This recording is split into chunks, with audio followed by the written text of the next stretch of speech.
Edgar Morin, depuis les premiers livres, je pense en particulier à L'An zéro, l'Allemagne, mais surtout L'Homme et la mort, jusqu'au dernier à paraître L'humanité de l'humanité, de l'autocritique à la méthode, finalement, vous avez été ce que l'on peut appeler un sociologue inclassable. Et je sais que déjà sur le mot sociologue, vous aurez beaucoup à nous dire. Vous avez écrit une sorte de biographie qui m'a beaucoup intéressée en 1994, très récemment, qui s'intitulait « Mes démons ». Et j'avais envie, pour ouvrir cette série d'entretiens avec vous, qu'on parte de cette notion, qui finalement est en filigrane dans toute votre œuvre, la notion de daimon. Qu'est-ce que c'est que le daimon ? Si on prend le mot dans son sens grec, tel qu'il a été utilisé chez Socrate et d'autres, les démons, les daimons, ce sont des sortes de génies très personnels qui sont en nous. Enfin, c'est-à-dire, il est en nous, il est à l'extérieur de nous. Il nous guide, il nous enseigne. C'est-à-dire qu'il y a cette idée. J'ai découvert, et pourquoi j'ai découvert ? J'étais tellement à l'aise en Toscane, tellement bien en Toscane. Je me sentais aussi chez moi tout en étant autre un peu. À cause de Livourne. Mais après, j'ai découvert que ma famille, mes familles, toutes mes familles paternelles et maternelles, avaient passé peut-être un siècle ou deux à Livourne, que ma grand-mère maternelle parlait encore l'italien. Bon, et quand auparavant j'étais en Espagne, j'étais très surpris de comprendre ce qu'on disait. Moi qui n'avais jamais parlé l'espagnol, j'entendais simplement mes parents et leurs parents parler ce langage judéo-espagnol, c'est-à-dire cet ancien espagnol, qui a quelques différences évidemment, mais en corrigeant les différences, je pouvais moi-même m'exprimer, et assez rapidement, sans avoir jamais été à l'école, j'ai commencé à faire des conférences en espagnol. Bon. Et je me suis aussi trouvé chez moi en Espagne. Donc pour moi, c'est pas contradictoire d'avoir racines espagnoles, racines italiennes, racines très méditerranéennes. Et puis il y a quelque chose de balkanique qui me reste, ne serait-ce que par l'expérience d'un siècle de mes parents dans ce monde balkanique où il y a eu l'empreinte. Alors, je suis terriblement méditerranéen et j'ajoute de plus en plus méridional. Méridional dans le sens où je pense que le sud, c'est là où restent encore des qualités de la vie, une certaine intensité de vie, un art de vivre. Et si vous voulez, pour simplifier, le nord impose une pensée technique, scientifique, chronométrée, de calcul. On a très peu évoqué une autre figure qui, moi, me semble déterminante pour votre œuvre et votre vie, qui est la figure de cette mère trop tôt disparue, parce que cette mère et cette mort qui a été, pour vous, dites-vous, un véritable cataclysme, va être au cœur de votre anxiété, de votre quête, de vos errances, de vos erreurs. Alors, j'aimerais qu'on évoque la figure de celle que vous appelez, et qui s'appelait Luna. Oui. Il faut dire que son destin fut tragique parce qu'elle avait contracté la grippe espagnole, je crois que c'est en 1917-18, qui a fait énormément de morts. Il lui en était resté une lésion au cœur. Et quand elle a épousé mon père, elle n'a pas dit qu'il lui était interdit d'avoir des enfants à cause de cette lésion. Alors ce qui fait qu'une fois qu'elle était enceinte une première fois, à l'époque, il n'y avait pas d'interruption de grossesse comme aujourd'hui. Il y avait ce qu'on appelait des faiseuses d'anges, des femmes qui pratiquaient différentes formes d'avortement. Elle a avorté, mais toujours sans donner d'explication. Et elle a été enceinte une deuxième fois. Elle a voulu se faire avorter. Et puis, le polichinelle... C'était vous ? Oui. Le polichinelle, il s'est accroché. Et donc, à ce moment-là, je suis un communiste de guerre et j'adhère dans ce sens-là et sans doute aussi pour participer à cette lutte titanesque, cette lutte mondiale. Je me disais, mais enfin, les jeunes de tous les pays se font massacrer sur les champs de bataille et moi, qu'est-ce que je fais dans mon coin ? Et il faut dire qu'à partir de ce moment-là, l'enthousiasme que nous donnaient les victoires russes que nous entendions à la radio anglaise. Je me rappelle, avec mon copain Roland, nous habitions ensemble à la maison des étudiants à Lyon. Dès qu'on entendait, on se précipitait dans les couloirs, on criait « Course, Kharkov, Kharkov est pris », etc. Et on allait chez un copain russe qui ouvrait sa bouteille de vodka. Bon, il y avait cette sorte d'enthousiasme vers la victoire, vers la libération, vers la liberté. J'ai eu un moment d'euphorie. dont évidemment le désenchantement est venu assez rapidement après la guerre, après cette sorte de zachnovisme culturel grotesque et odieux, et puis les grands procès, les excommunications. Bon, le désenchantement est venu parce que dans le fond...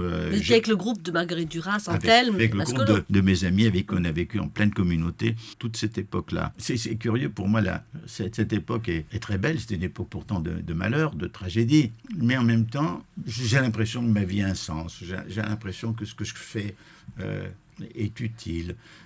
Alors que la plupart des gens qui racontent leur expérience du communisme racontent ensemble comment ils ont été dupés. Moi, j'aimerais bien qu'on parle oui. de la guerre d'Algérie, parce que là encore, à cette époque-là, vous avez une position très, je dirais, originale par rapport au manifeste des 121, et surtout très originale par rapport au courant messaliste. Voilà, parce qu'il faut dire qu'en effet, il y avait Louis de Desforêts, Robert Antelme, Dionys Mascolo, et moi-même, et en fait aussi Marguerite Duras et ma femme Violette, ont la décision de former un comité d'intellectuels contre la guerre en Afrique du Nord, parce que tout n'était pas terminé non plus en Tunisie. Bon. Et alors, on est donc quelques-uns à avoir fondé ce comité qui a eu des signatures très prestigieuses. On a eu Roger Martin Dugard qui ne donne jamais sa signature, Mauriac, quelques autres prix Nobel, enfin c'est bon. Et aussitôt, notamment Dionys, prend contact, Francis Janson, prend contact, c'est-à-dire les Français qui sont liés avec le FLN. Moi, le hasard fait que c'est Lambert, qui est dirigeant d'un des groupes trotskistes, qui est en rapport très étroit avec Messali Hadj, qui prend contact avec moi. Ça veut dire quoi ? Il faut donner quelques points d'histoire. Il existait en Algérie un mouvement national d'émancipation qui était dirigé par Messali. Et peu avant la guerre d'Algérie, je ne sais plus si c'était au début 54 ou 53, il y a une rupture dans ce parti entre Messali et son comité central. Là-dessus, il s'est créé entre les deux un groupe qu'on appelait le CRUA, c'est-à-dire Comité d'Union et révolutionnaire d'Union et d'Action, qui décide de réconcilier les... Edgar Morin, hier, on a évoqué vos engagements dans le politique qui vous a habité depuis toujours, dites-vous d'ailleurs, dans votre œuvre, et qui s'est retrouvé à des moments clés de l'histoire, en particulier au moment de la résistance, du communisme, de la guerre d'Algérie, et comment vous étiez toujours dedans et dehors, à côté et ailleurs, et tout en voulant et en étant dans le courant de cette histoire. Alors, je me disais que ce que l'on trouve en politique, on le retrouve aussi ailleurs. C'est-à-dire que qui êtes-vous ? Est-ce que vous êtes un sociologue ? Vous faites la grimace quand on vous dit ça. Est-ce que vous êtes un intellectuel ? On en reparlera. Vous analysez avec énormément de finesse la cruauté du monde intellectuel et vous n'en faites pas partie, ou en tout cas d'une manière marginale. Et je dirais que vous n'êtes pas non plus un universitaire, puisque vous avez commencé avec le CNRS, dites-vous, quelque chose qui serait plus de l'ordre de la recherche. Vous trouvez votre place, finalement, à l'intérieur de quelque chose qui n'est pas l'establishment. Oui. Alors écoutez, tout d'abord un mot sur la politique, parce que je crois que j'ai découvert sur le tard que finalement la politique c'était ma façon d'être lié aux autres, à une communauté, que ce soit la nation, l'Europe ou l'espèce humaine. C'est une façon, vous savez, je suis d'une génération où la politique a fait irruption dans notre classe dès qu'on avait l'âge de 13 ans, 6 février 34, etc. Bon, et c'est une façon d'être lié. Je suis dans une section qui s'appelle la sociologie au CNRS. Je resterai toute ma vie, mais j'ai extravagué hors de la sociologie proprement dite, et je veux dire qu'aucun de mes ouvrages, de mes travaux, est seulement sociologique. Il est aussi historique, psychologique, je parle de toutes les dimensions, mythologiques. Transdisciplinaire, oui. Voilà, en fait, il est polydisciplinaire. Alors, ça, c'est une chose. Au début, j'étais très content d'être dans cette catégorie protectrice, et puis de plus en plus, je suis mécontent d'être étiqueté comme sociologue, parce que je suis autre chose aussi. Ça, c'est une chose. Maintenant, sur le vif, dans le fond, ça a commencé avec mon premier livre, L'an zéro de l'Allemagne. Parce que, si vous voulez, c'est une chose qui relève de ce que j'ai appelé après sociologie du présent. Qu'est-ce qui se passe ? Je vois un pays qui est privé d'État, privé de gouvernement, dont les villes sont écrabouillées, dont les gens sont complètement hagards et ahuris, d'où le titre, L'an zéro de l'Allemagne. J'essaye de m'interroger à partir de ceci. D'ailleurs, comme j'avais pas mal de rapports des services d'information anglais et américains sur les rumeurs qui courent auprès, je m'intéresse déjà aux rumeurs, aux mythes, etc. Donc c'est déjà cette époque où je me suis intéressé au vif. Le sociologue, entre guillemets, normal, pour lui, c'est lui qui est le détenteur de la vérité sur les gens. Les gens sont nécessairement inconscients, se dupent eux-mêmes, etc. C'est vrai que les gens se dupent eux-mêmes, mais les sociologues aussi se dupent. Un petit mot sur quand même Médémon qui prend des éléments autobiographiques, mais que j'ai pas voulu faire comme une autobiographie. Parce que j'ai voulu prendre des thèmes, j'ai voulu faire plutôt comme une symphonie musicale. Je prends certains thèmes, parfois même je reviens sur le même événement avec d'autres éclairages. Parce que j'ai pas écrit une autobiographie véritable, parce que je veux pas tout dire encore. Voilà. Mais on avait fait un numéro d'arguments qui s'appelait Intellectuels et penseurs. Et un des thèmes était de dire ceci. Les intellectuels, à une époque, n'est-ce pas, ils font régner un certain nombre d'idées qui leur semblent évidentes.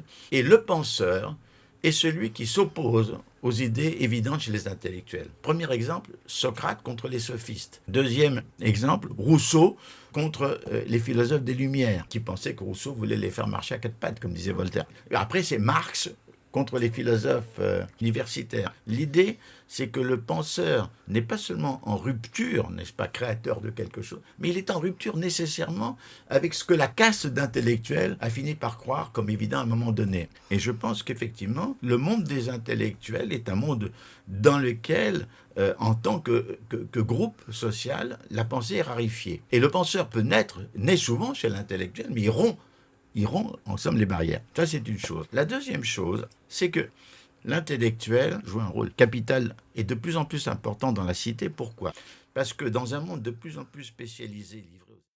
Edgar Morin, quand on a évoqué le nom de Hegel et l'éblouissement qu'il vous a apporté, en particulier avec cette notion de dialectique qui va vous suivre toute votre vie dans votre travail, on a peut-être aussi omis de parler d'autres auteurs, enfin d'autres points de repère qui seraient au niveau de la pensée, je dirais Héraclite d'un côté et Rimbaud de l'autre, parce que j'aimerais qu'on parle à présent de vos errances, de vos déserts, de vos oasis, pour que l'on puisse comprendre les bouleversements de votre vie. Alors, Héraclite, je pense que c'est toujours fulgurant. C'est le penseur qui, non seulement affronte les contradictions, pense par contradiction, et n'essaye pas de les dépasser, alors que Hegel, n'est-ce pas, et il y a toujours l'idée qu'on peut dépasser les contradictions.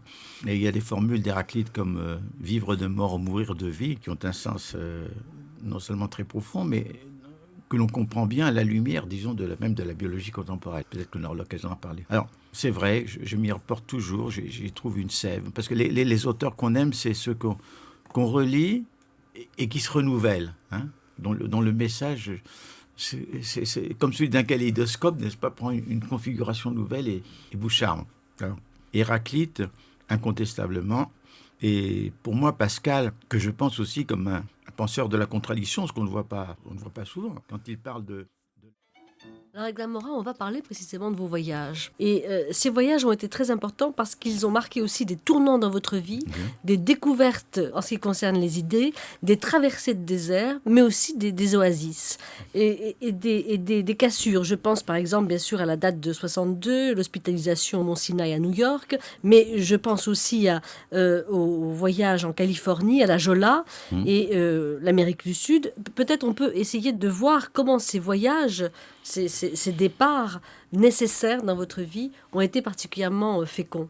Il y a eu un moment donné où brusquement, je crois que c'est la charnière de la fin des années 50, début des années 60, le monde s'ouvre. C'est-à-dire je suis invité pas seulement en Europe, mais j'ai mes premières invitations en Amérique latine.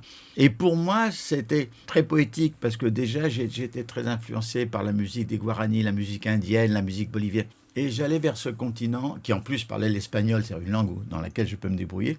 Et le charme profond de ce continent, pour moi, est resté, même maintenant, enfin, ou surtout maintenant. Là où il y a le plus d'écho dans mes idées, dans ma pensée, c'est l'Amérique latine. Il y a beaucoup de groupes de la pensée complexe qui sont constitués au Brésil, en Argentine, en Colombie. Enfin, et pourquoi ? Peut-être parce que les intellectuels là-bas sont plus à la fois en recherche, en inquiétude qu'ici. Dans le dernier tome qui va paraître, parce que ce qui est intéressant, c'est de voir comment vous avez évolué dans les chapitres, parce que dans la méthode, vous avez commencé par la nature, la nature de la nature, la vie de la vie, la connaissance de la connaissance, et maintenant on aura l'humanité de l'humanité. Alors, qu'est-ce qu'on aura dans ce chapitre, l'humanité de l'humanité? Enfin, dans ce livre. Ouais. Comme j'ai fait d'abord l'homme et la mort, j'ai fait le paradigme perdu de la nature humaine, j'ai déjà des antécédents. Alors que quand j'ai fait la nature, je n'avais pas d'antécédents. Mais il ne s'agit pas pour moi de rassembler en un faisceau unique tout ce que j'ai écrit. Il s'agit en même temps d'une repensée. Par exemple, dans le paradigme perdu, je définissais Homo sapiens comme aussi Homo démens. C'est-à-dire, on n'est pas seulement à 50% rationnel, il y a 50% illuminé ou fou. Bon, ce sont deux polarités. Et je dirais que je dirais même que j'ai donné l'exemple de l'amour qui est le comble de l'union de la folie et de la sagesse, n'est-ce pas? Donc, l'idée de sapiens démens, le côté démens étant le côté délirant, mythologique, passionnel, exalté. Nous vivons dans les deux et nous devons faire dialoguer les deux. Et parfois, nous sommes inconscients de nos propres mythologies. C'est bien le problème. Il y a ça. Il y a aussi pas seulement l'homo economicus, qu'ont privilégié les économistes, il y a aussi l'homo ludens, l'homme du jeu.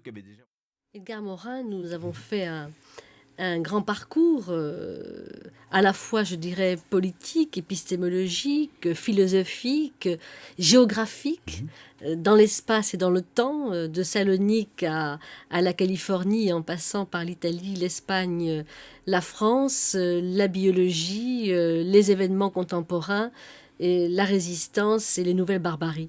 Peut-être faudrait-il revoir précisément ce que vous appelez les scansions de votre vie, parce que quand on ouvre comme cela la biographie et les événements qui ont traversé votre vie, on s'aperçoit que pratiquement tous les 10 ans, si l'on commence avec la mort de la mère en 1931 jusqu'à aujourd'hui, il y a un rebondissement, il y a une fracture et un rebondissement.